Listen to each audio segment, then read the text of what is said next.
আপকি আদালতে সুপারস্টার অক্ষয় কুমারের বিরুদ্ধে অভিযোগ হলো যে ইনি প্রচলনের বিপরীতে চলেন। Akshay, retired air marshal Sanjeev Kapoor আমাদের সাথে আছেন। ওকে দেখো, আপনার নিশ্চয় মনে পড়ছে যে আপনিও ফাইটার জেট ওড়াতে চাইতেন, আপনিও আর্মিতে যেতে চেয়েছিলেন। আজও আপনার হৃদয়ে আর্ম ফোর্সের প্রতি দুর্বলতা রয়েছে। আগে তাহলে অন্য পথে হাঁটলেন কেন? আমার বাবা আর্মিতে ছিলেন, আমার চেষ্টাও সেটাই ছিল, আমিও আর্মিতে জয়েন করব, কিন্তু আমি বেশি লেখাপড়া করতে পারিনি। আমি এয়ারফোর্স নেভিতে যেতে চাইতাম, কিন্তু অত পড়তে আমি পারিনি। শুনেছি যে পড়তে আপনার একদমই ভালো লাগতো না। একদম ভালো লাগতো না। And my father was intelligent enough. উনি এতটাই বুঝদার ছিলেন যে উনি বলেন যে শোনো, যদি তোমার ভালো না লাগে তো তুমি কমসে কম 12 ক্লাস পাস করো। হাত জোড় করছি, 12 ক্লাসে পাস করো, 12 পর্যন্ত, আর তারপর তুই যা বলবি আমি করব। And I use two C a lot of Bruce Lee films at that time. তারপর মার্শাল আর্ট খুব ভালো লাগতো।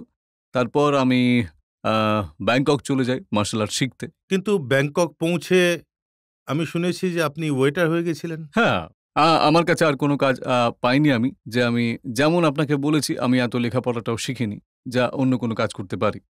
তো আমি ওখানে ওয়েটার হই।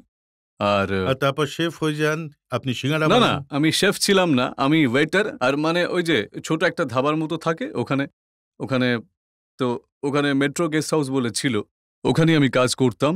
আর ওখানে আহ, সকাল থেকে সন্ধে পর্যন্ত কাজ করতাম। আর রাত্রে গিয়ে I use to practice Thai boxing on a street.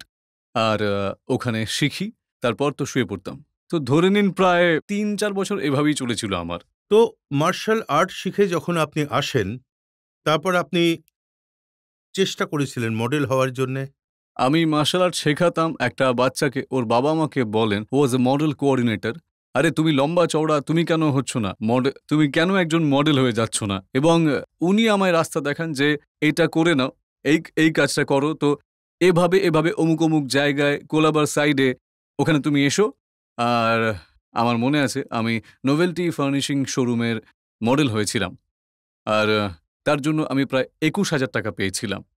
তো আমি এটা দেখলাম যে 2 ঘন্টা এসি রুমে বসেছিলাম, সাথে একজন মডেল এসেছিল যার নাম ছিল সোনিয়া, অ্যান্ড শি কামস। আর এটা দেখতে হবে, ওটা দেখতে হবে, তারপর চেয়ারে হাত লাগাতে হবে, তারপর ওইটা একবার দেখো, তারপর ওদিকে এসে বসে পড়লাম। তো এইসব করার জন্য 25,000 টাকা পেয়ে গেলাম।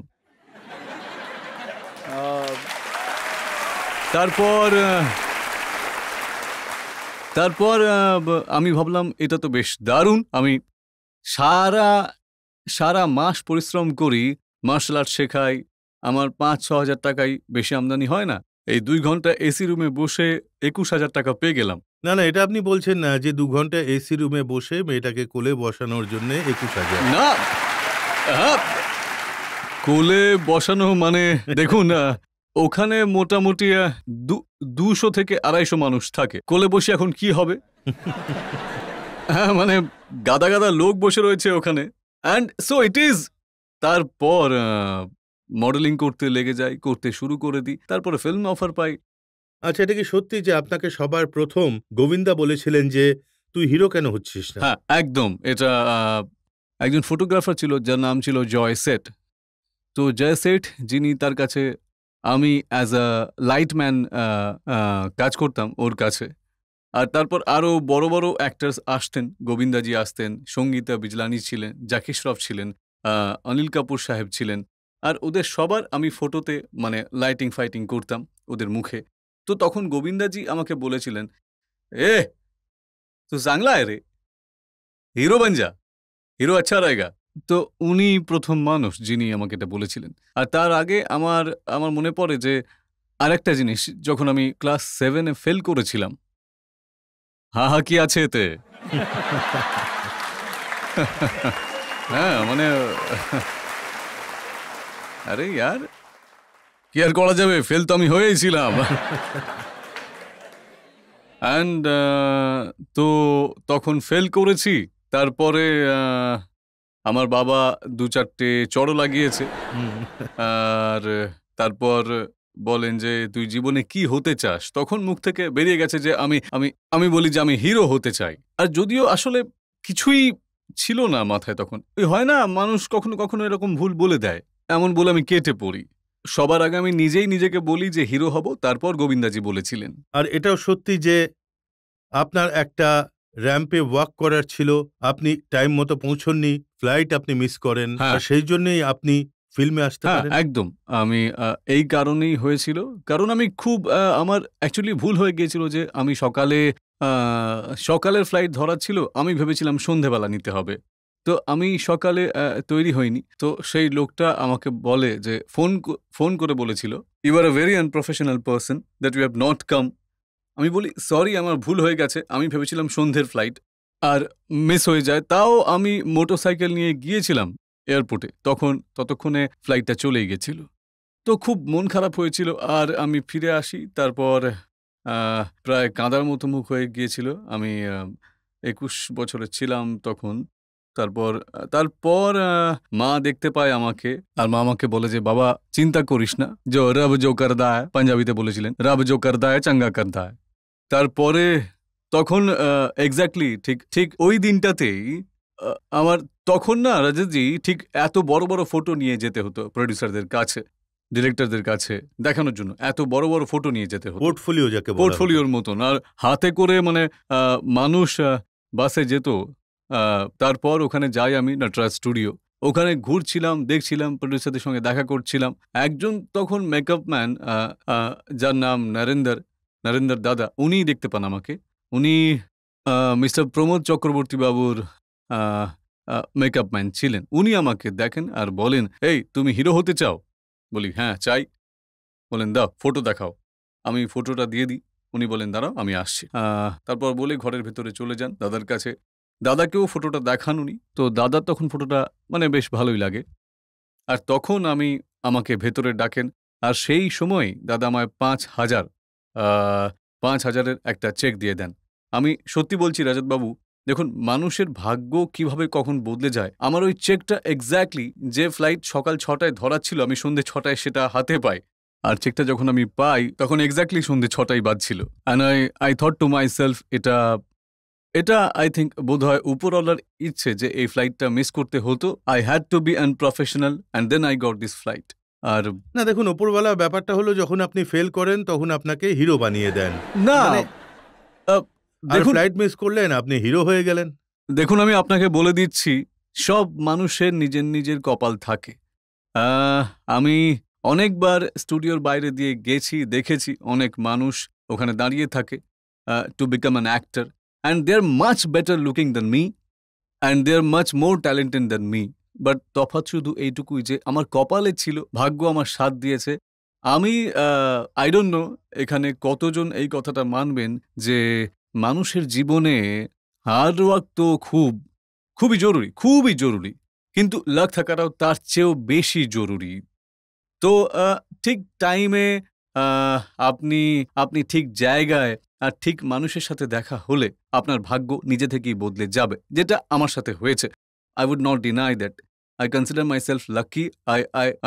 I think God has been very kind to me, and that's it. এটা সেই সময় যখন আপনি ফিল্ম খিলাড়ি করেন আর তারপরে আপনার পপুলারিটি বাড়তেই থাকে, একটার পর একটা অ্যাকশন ফিল্ম করতে থাকেন। হ্যাঁ, প্রায় আমি ১০ বছর পর্যন্ত অ্যাকশন ফিল্ম করেছি। তারপর আমি বোর হয়ে যাই নিজের প্রতি। কারণ যখনই আমি সেটে যেতাম, কেউ না কেউ ফাইট করাচ্ছে এমন হতো। কিক মারছি, এটা করছি, স্টান্ট করছি, জাম্প করছি। এখন আমার ভাগ্য যেটায় আমার সাফল্য এসেছে, অ্যাকশনের কারণে এসেছে। প্রথমের দিকে তো আমি অ্যাকশনই করেছি। নর্মালি আমাদের ইন্ডাস্ট্রিতে যত ফিল্ম স্টার আছেন, সুপারস্টার আছেন, তারা দেরি করে ঘুম থেকে ওঠেন, একদম আরাম করে সেটে যান, লেট করেন, প্রডিউসারদের ভোগান, অসুবিধে করেন। আর আপনি সেই সময় স্টুডিওতে আসেন যখন ওরা শোয়ার জন্য যায়। আমার বাবা আর্মিতে ছিলেন। এই অভ্যেসটা করিয়েছিলেন। আর আপনি বিশ্বাস করুন আমার জীবন আমি 58 years old now. I have never in my life একবারও আমি never missed sunrise. I've always seen sunrise. And আমি সকালে উঠলে মানুষের না তার ভাগ্য নিজে থেকেই উঠতে শুরু করে দেয়। আপনি আপনি যদি শুধু এটা হয় যে সময়ের অপেক্ষা করতে হয়। আমার বাবা অলওয়েজ বলতেন যে, "যারা রাত করে শুতে যায় তারা আসলে পেঁচা।" দেখুন, আমাদের ফিল্মে যতজন সুপারস্টার আছেন তারা সবাই সারা রাত জাগেন, আর সকালবেলা ওনারা ঘুমোতে যান। গোবিন্দা তো নিজের সেটে পরের দিন পৌঁছতেন। আগে এটা ওর সম্বন্ধে আমি কারো সম্বন্ধে কিছু বলতে পারবো না। অনেক মানুষ এমনও থাকবেন যারা লেটে ওঠেন, লেটে শুতে যান। তাদের ভাগ্য ভালোও হবে। আপনি কোনো পার্টিতে যান না, আপনি কারোর সঙ্গে বন্ধুত্ব করেন না। হ্যাঁ, আমি পার্টিতে যাই না। আমার ভালো লাগে না। কারণ আমার একঘেয়ে মনে হয়। বুঝতেই পারি না ওখানে আমি কি করব। আমি এটা বলছি না যে পার্টিতে যাওয়া খারাপ কথা। একদমই যাই না আমি। ইন্ডাস্ট্রিতে আমার আমার খুবই কম বন্ধু আছে। আমার যত বন্ধু আছে তারা আমার স্কুলের বন্ধু। আজ থেকে প্রায় ৪০ বছর আগের পুরনো বন্ধু। ৪০-৫০ বছর পুরনো বন্ধু আমার। ড্রিঙ্ক করেন না আপনি? না, আমি আমি সরি আমি করি না। একদিন সলমানকে আপনি বলেন যে যদি আমি ১ গ্লাস ওয়াইন খাই আমি পুরো আউট হয়ে যাব। আ আমি আ আমার মনে আছে আমার 10th অ্যানিভার্সারি ছিল আমার আমার আর ওয়াইফের। তখন আমি আ একটুকুই ওয়াইন খেয়েছিলাম আমি। আর আমি সেদিন বুঝে গিয়েছিলাম কতটা জলে দাঁড়িয়ে। আমি I started কুকিং। বিশ্বাস করবেন না আমি কিচেনে চলে গিয়েছিলাম আর আমি রান্নাও করতে শুরু করেছিলাম। আমি তো শুনেছি যে যখন আপনি শুটিংয়ে যান তো আপনার কিচেন আপনার সঙ্গে যায়। বাইরে থেকে যে খাবার আসে আমার ভালো লাগে না সেটা। এখন ভগবান যখন পয়সা দিয়েইছে, তখন আমি নিজের স্বাস্থ্যে নজর রাখতে পারি তো। আমি নিজের একটা আ ছোট কিচেন বানিয়ে রেখেছি। আর আর একজন শেফ আছে, যিনি আমার সঙ্গে যান আরকি। আর ওই খাবার বানিয়ে দেয়। আমি সেটাই খেয়ে নিই। ডাল, ভাত, খিচুড়ি, হ্যাঁ, এইসব যা হয় আমি সেগুলো খাই। আমি তো ব্যাস। পরাঠাওয়ালা গলিতে আপনার ছবি দেখেছি লাগানো, আপনি পরোটা খাচ্ছেন। হ্যাঁ, আমার ফটো লাগিয়েছে কারণ আমি ওখানে জন্মেছি। হ্যাঁ, ঠিকই ওখানে ফটো লাগিয়েছে আমার। আর ওখানে এটাও লেখা আছে, নকল ঘি প্রমাণ করতে পারলে ৳১,০০০ পুরস্কার। এবং আ ফটো লাগানো আছে, কি করা যাবে?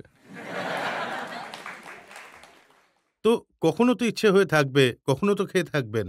না, না, খাই তো। আমি সবসময় আমি বাই খান দ্য ওয়ে মানে ছোলে ভাটুরে না, আর না, সেটা মানে তো আপনাকেও বলেছি যে আমি আপনাদের বলে দিচ্ছি। আ এটা শেষ হবার পরে আমি জিজ্ঞেস করেছিলেন যে আমি কি খেতে চাই? আমি ছোলে ভাটুরে বলে দিয়েছি। তো এমন নয় কিন্তু।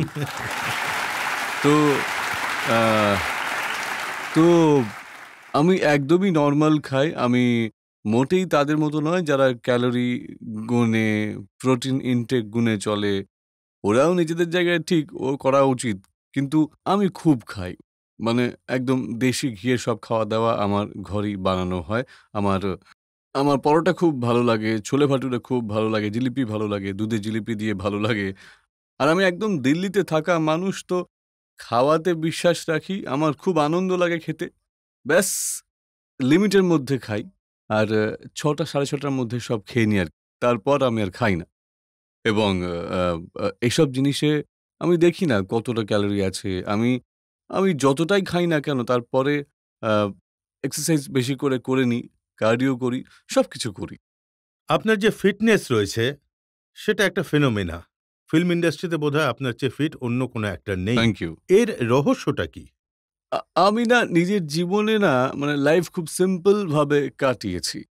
আমি আপনাদের কিছু মানে কাউকে কোনো আ উপদেশ দিতে চাই না। কিন্তু আপনাদের এটা বলতে চাই যে লাইফে না there is a lovely world called simplicity. Live your life simple. সে পয়সা থাক বা না থাক, যেমনই হোক। নিজের জীবন সিম্পলিসিটির সাথে একবার কাটিয়ে ফেলতে পারলে না, that will calm yourself so much and নিজের শরীর সবসময় ভালো থাকবে। এই যে blood pressure, high blood pressure, diabetes, stress, এসব আপনারাও জানেন, সবাই জানে যে স্ট্রেস যেটা হয় সেটা আমাদের এই যে ভারত দেশে মানে অনেক মারা যাচ্ছে। আ আ যদি আপনি দেখতে চান তো ডায়াবেটিসে আমরা নাম্বার 1 এ, হার্ট প্রবলেমে আমরা নাম্বার 1 পজিশনে যাচ্ছি। আমাদের বুঝতে হবে যে আমাদের জীবনের বেসিক্সটা ঠিক কি? The basic of life is just be simple in your living. Stop taking stress. Think. The best is think positive. মন দিয়ে ভাবো, কারো সম্বন্ধে খারাপ ভেবো না, ডোন্ট ট্রাই অ্যান্ড টেক কারো মানে অভিশাপ নিও না, এবং লাইফকে যদি সিম্পলভাবে চালনা করতে পারলে, আর সব থেকে দারুণ আরও একটা কথা রয়েছে, সেবা। সেবা ভাব সবসময় রাখবেন, আপনার শরীরে কখনো রোগ হবেই না, কখনো খারাপ কিছু হবে না। এখন ফ্রাইডে ফিল্ম রিলিজ হয়, কোটি টাকার হ্যাঁ। স্টেক থাকে, তো স্ট্রেস হবে না আপনার? না, হবে তো, মানে এমন স্ট্রেস নয় যে আমি নিজের মাথা ধরে বসে পড়ব, নিজের দেওয়ালে মাথা ঠুকবো। আমার এটা হয় যে ফ্রাইডে, স্যাটারডে, সানডে যদি আমার ফিল্ম না চলে, ফ্রাইডে, স্যাটারডে, সানডে আমার একটু মন খারাপ হয়, ঘরে চুপচাপ থাকি, আর এটা ভাবি যে কি ভুল করেছি, আর তারপরে আবার সিদ্ধান্ত নিই যে হয়ে গেছে, অনেক 3 দিন হয়ে গেছে, you have been quiet, and now this Monday I have to go back to another producer. পরের ফিল্মের জন্য কাজ শুরু করতে হবে। That's it. Because these things are... Because I'll tell you, these things are not in your hands. সাফল্য আশা এ আমাদের নিজের হাতে নেই, এটা ঈশ্বরের হাতে রয়েছে। উনি যা দেবেন তাঁর দয়া, তাও ওর দয়া। জনতার থেকে দু একটা প্রশ্ন নিয়ে নেব আমরা। আপনি অনেক হিরোইনের সঙ্গে কাজ করেছেন, আপনার ফেভারিট হিরোইন কে? আমার ফেভারিট হিরোইন, আমি অনেকজন হিরোইনের সঙ্গে অ্যাকচুয়ালি সবার সাথেই কাজ করেছি, তবুও ক্যাটরিনা।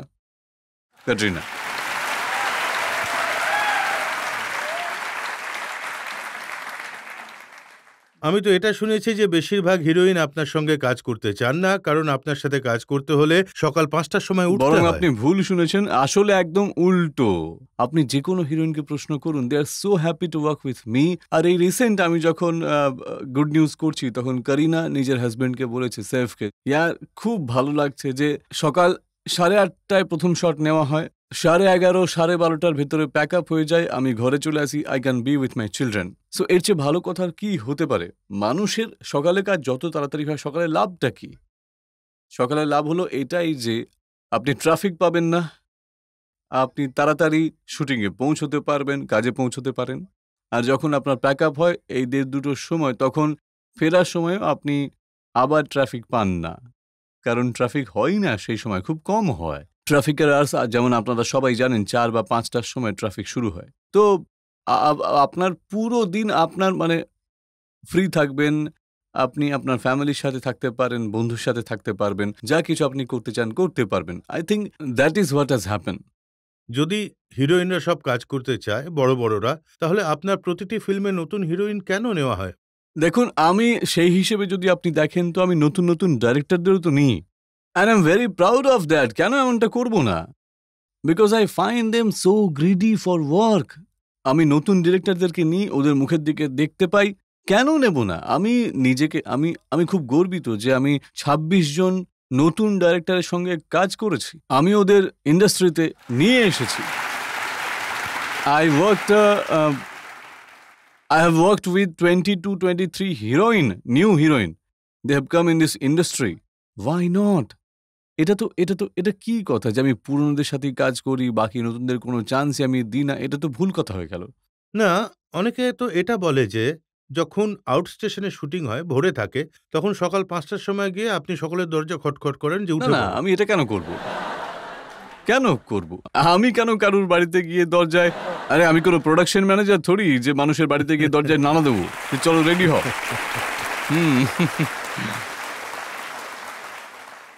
গুলশান গ্রোভার একটা ইন্টারভিউ বলেছিলেন যে উঠিয়ে দেয় সকাল সকাল। গুলশান, কেউ ওর কথা বলে থাকবে যে ওকে উঠিয়ে দিই ভাই, হ্যাঁ উঠিয়ে দিয়ে থাকবো সেই দিন। এখন তাতে যদি মানুষ ভাবে যে আমি রোজ উঠিয়ে দিই, তাহলে তো সেটা ভুল কথা হবে, তাই না?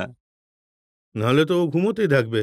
না, এসে যায় সবাই। যখন আপনাকে বলছি রাজতবাবু, যখন ওই শুটিং হয়ে থাকে, যদি আপনার মেইন অ্যাক্টর ঠিক টাইমে এসে যায় না, তাহলে প্রত্যেকটা স্টাফ, যারা প্রত্যেকটা মানুষ, যত অন্য অ্যাক্টার্স থাকে, তারাও সব টাইমে এসে যায়।